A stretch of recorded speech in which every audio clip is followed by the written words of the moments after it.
लो जी दोस्तों, मेरा नुस्खा आज एक कामयाब हो गया। थोड़े सामने सबूत है। ये मैं एक दम पकैंदा वदा मी ते वो दम आज मेरा कामयाब हो गया है।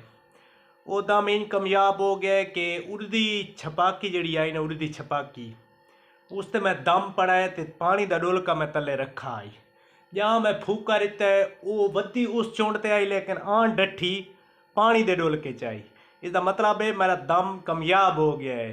आज मैं बड़ा खुश खड़ा भाई, मैं फूका रिता है उस चोंड ते उस कोने ते वधी आई ते मैं जिले उत्थे फूका रिता है ते आन डोल के पानी वाले दे विच लगी है। मैं दरवाज़ा बिल्कुल बंद की खड़ा मी।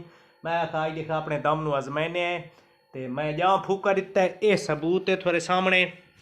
ये हुण पानी वाले डोलके दे विच ये छपाकी तुहानू हल्दी नज़र आंदी पई होसी।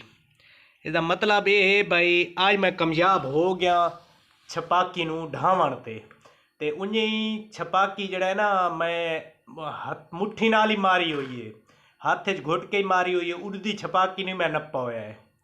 ठीक है लाला, आज मेरा दम कामयाब हो गया। मैं आखा अपने दोस्तों तो जरूर दसा चा भाई छपाकी मैं जड़ा है ना पानी वाले डोलके दे विच तरनी छोड़ दी है। ए सामने ये थोड़े को सबूत ने, ए कोई नकली शकली नहीं।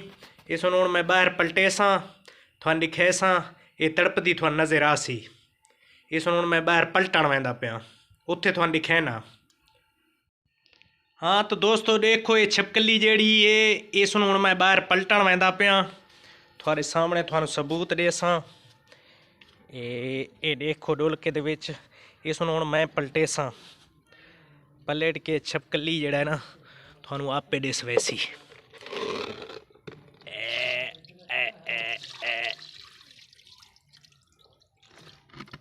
ए लो जी ए टुरदी वेंदी है। ए नवा निकथा ने छपकली नप्पण वाला उस्ताद। इस ते दम पड़ो ते सीधी डोलके दे विच